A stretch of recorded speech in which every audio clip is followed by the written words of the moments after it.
إن الحمد لله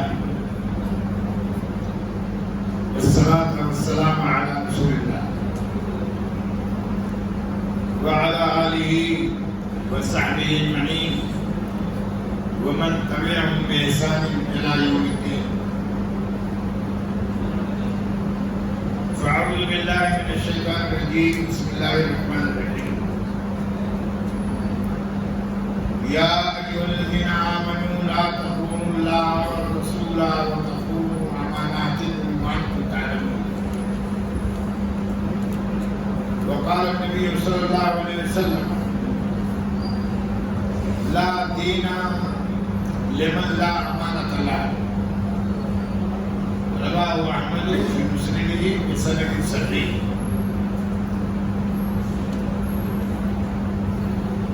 معزز حاضرین مجلس،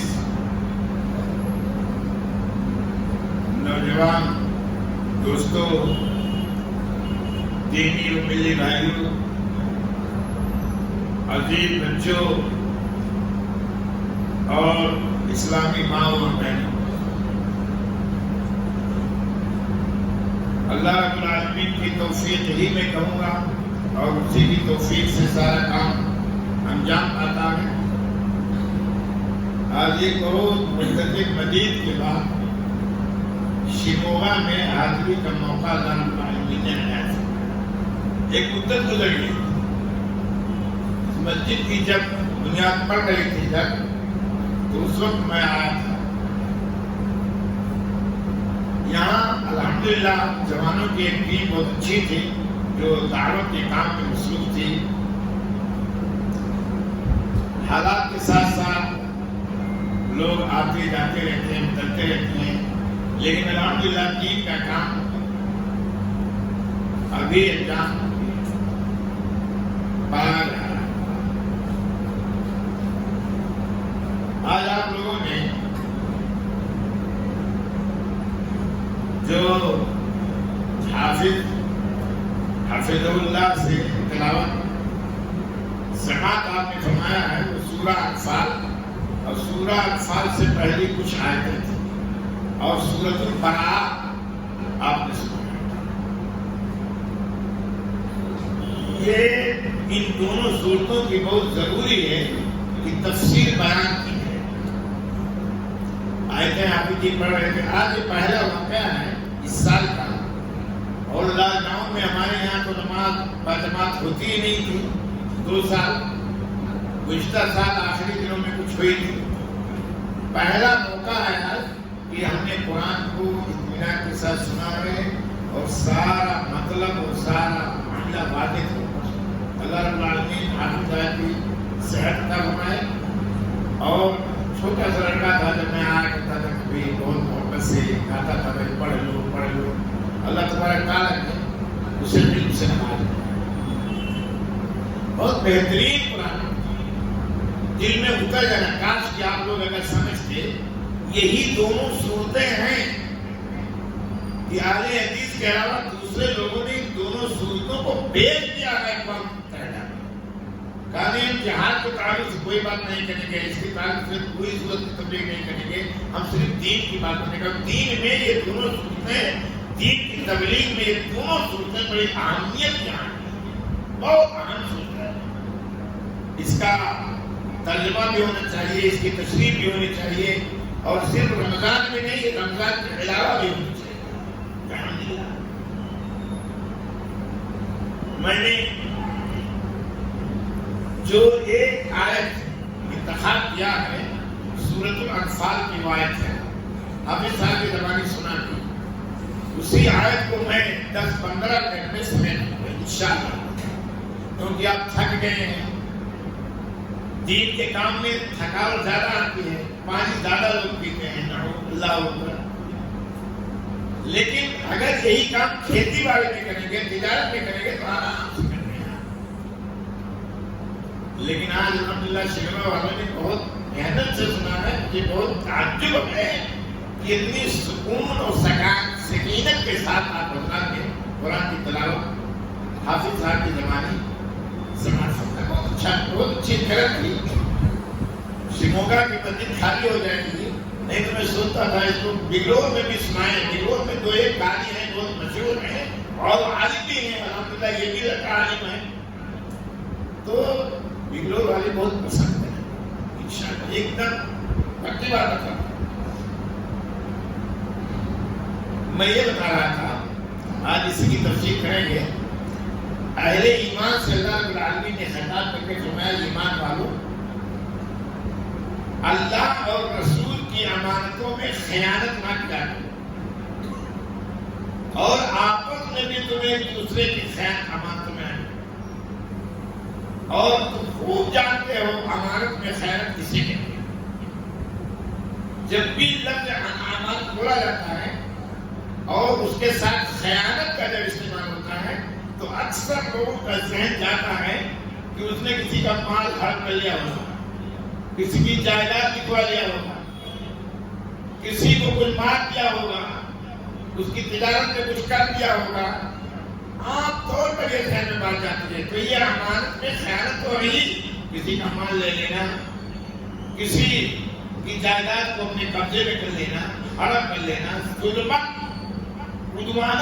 یہ تو ظلم ہے, تو ظلم اس کو کہا جاتا ہے. لیکن یہاں جو ہے ایک بہت خاص عمل کی طرف خیانت کا تصور کیا گیا ہے, جو آپ نے سنا ہوگا. میں کوئی نئی بات نہیں سنا رہا ہوں. وہ امانت میں خیانت ہے. حافظ ابن کثیر علیہ الرحمہ نے اس آیت کے شان نزول میں کم و بیش 6 اور 7 روایتوں کو نقل فرمایا, لیکن ساری روایتیں متکلم ہیں, ساری روایتیں ضعیف ہیں, کوئی روایت صحیح نہیں ہے. اور ایک روایت ہے اس میں جو جامع صحیح بخاری میں موجود ہے, وہی روایت میں بیان کر کے امانت میں خیانت اللہ رب العالمین نے کتنی بڑی بات کہہ دیا ہے, آج اس کی طرف ہم لوگ کوئی توجہ نہیں دیتے ہیں اور ہم سارے لوگ اس کا ارتکاب بھی کرتے ہیں, اس کام کو انجام بھی دیتے ہیں, لیکن اس کو خیانت ہی نہیں تصور کرتے. یہ بڑی مشکل بات ہے. ہماری زبان آپ لوگ سمجھ رہے ہیں, کیونکہ میں ایک ایسی جگہ سے آج آیا ہوں کہ وہاں کے لوگ زبان سمجھتے ہی نہیں ہیں. ہماری زبان نہیں سمجھتے, بیچارے سب سیدھے سادے لوگ ہیں, کٹر دیہاتی لوگ ہیں, نہیں کرتے. علامہ امام بخاری رحمۃ اللہ علیہ اصح الکتب بعد کتاب اللہ, اس کا نام الجامع الصحیح المسند من قوله وآثاره وسننه وأيامه, پورا نام ہے بخاری. امام بخاری علیہ الرحمہ کی پیدائش 94 ہجری میں ہے اور وفات 256 ہجری میں وفات ہوئی. بڑے مستند عالم تھے. ان کے بارے میں ان کے سوانح حیات میں آیا ہے, یہ ایک ایسی شخصیت تھی کہ اپنی زندگی میں کبھی بھی کسی آدمی کی قیمت نہیں بیان کیا, کبھی نہیں قیمت بیان کیا.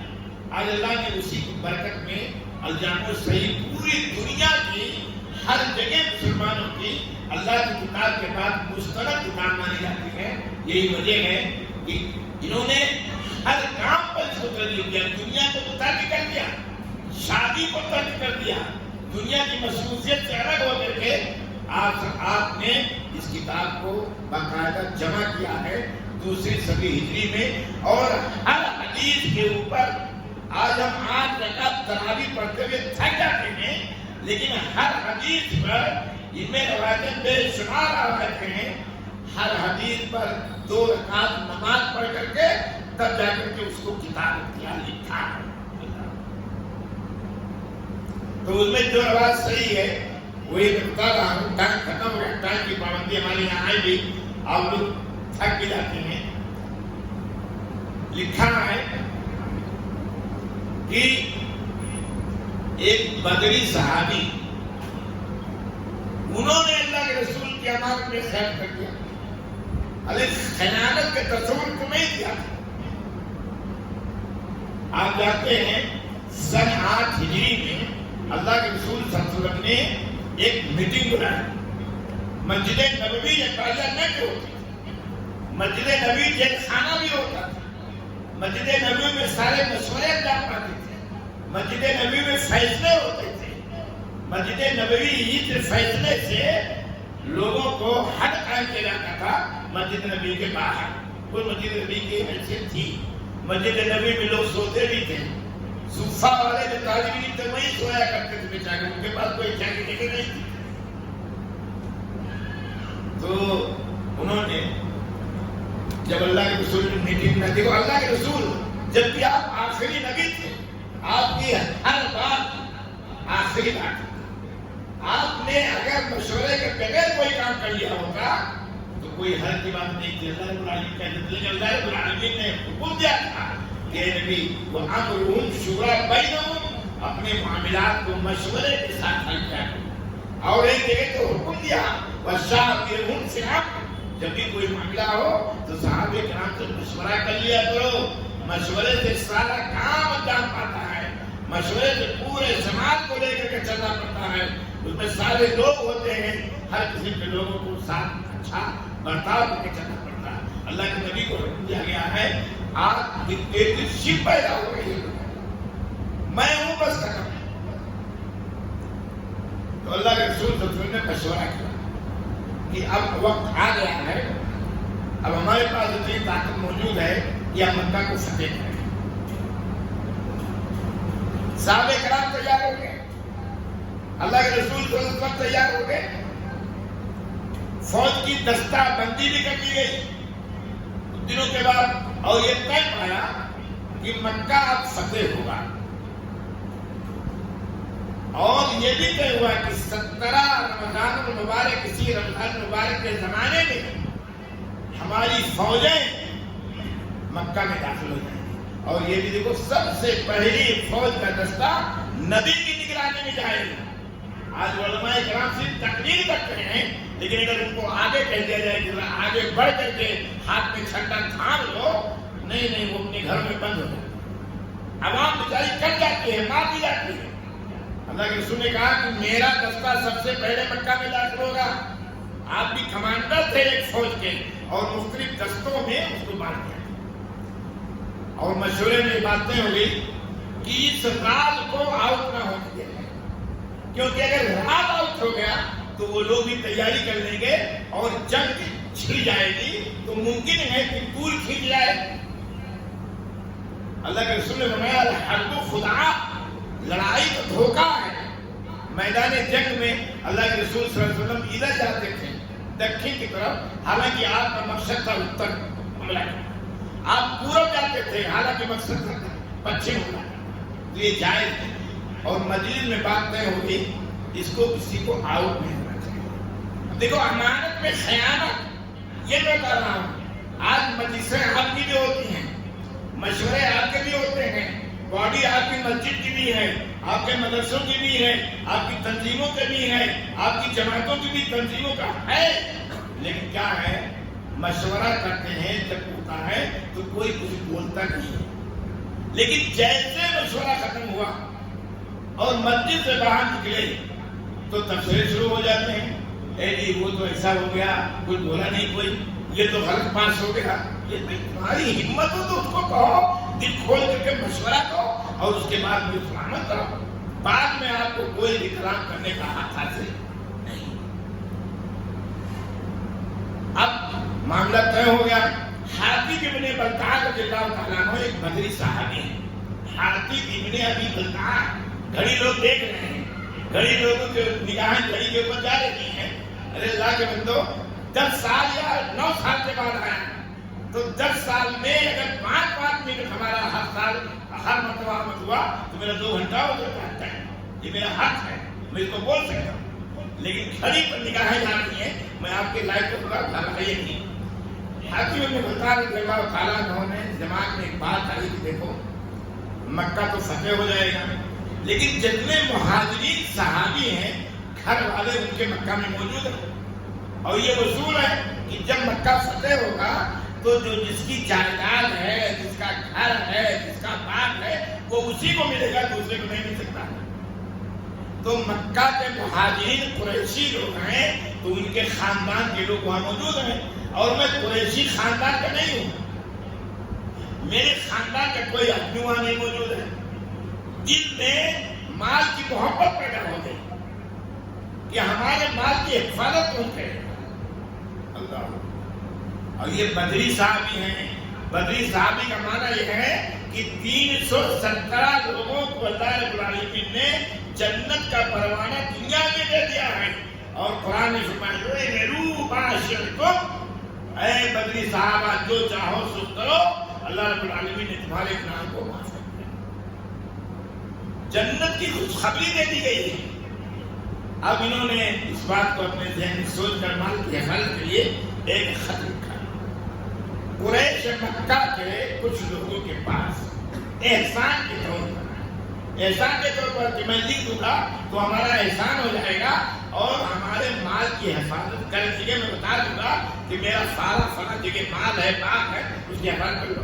انہوں نے خط لکھا اور ایک عورت کو دے دیا۔ بخاری روایت ہے، یہ کوئی افسانہ ابن صفی کا نہیں پڑھ رہا ہوں یا گمانی کوئی نامی نہیں ہے تو اس کو پڑھ کر کے اندر چل لیجیے۔ بخاری کی صحیح روایت ہے، کہتے ہیں عورت کو دیا اور کہا کہ مکہ میں لے جا کے دے دو۔ تو ایک طرف تو انسان اپنی بات کرتا ہے، ایک طرف وحی الہی ہے۔ نبی کے اوپر موبائل انکمنگ اور آؤٹ گوئنگ دونوں چالو رہتی تھی ہمیشہ 24 گھنٹہ، ہمیشہ اللہ رب العالمین کی طرف سے پیغام آ جاتا، نبی کچھ کہتے اللہ رب العالمین کے پاس بات پہنچ جاتی تھی۔ اب ادھر اس نے یہ ترجمہ کیا بچانے نے، اس مومن آدمی نے، بدری صحابی نے، ادھر اللہ نے اپنے نبی کو خبر کر دیا کہ نبی آپ کا راز آؤٹ ہونے جا رہا ہے، آپ کی امانت میں خیانت ہونے جا رہی ہے، خیانت کا سیلا لگ چکا ہے۔ اللہ کے رسول سے فرمایا اللہ رب العالمین نے خبر کر دیا حضرت جبریل کے ذریعے۔ اللہ کے رسول صلی اللہ علیہ وسلم نے حضرت علی کو بلایا اور کہا معاملہ ایسا ایسا ہے، ایک بڑھیا خط لے کے جا رہی ہے، ابھی وہ جا کر کے مکہ میں قریشیوں کو دے دے گی تو رات آؤٹ ہو جائے گا۔ کہتے ہیں مجلس المجالس امانہ، اللہ کے رسول نے فرمایا مجلس میں جتنی باتیں طے ہوتی ہیں وہ سب امانت ہوتی ہیں۔ مجلس میں جو بھی باتیں ہوئی، مسجد کے تعلق سے، مدرسے کے تعلق سے، کوئی میٹنگ ہوئی، سماج کے تعلق سے، نوجوانوں کی تنظیم کے تعلق سے، اسلام کے تعلق سے کوئی بات مسجد میں طے ہوتی ہے وہ امانت ہے، اس میں خیانت نہیں ہونی چاہیے۔ اللہ کے رسول صلی اللہ علیہ وسلم نے حضرت علی رضی اللہ تعالیٰ عنہ کو اور ایک دو صحابی کو بھیجا اور کہا جاؤ اگر وہ عورت فلاں جگہ پہنچ چکی ہوگی جا کر کے اس عورت کو پکڑ لو اور خط اس کے ہاتھ سے ضرور چھین کر کے لے آؤ۔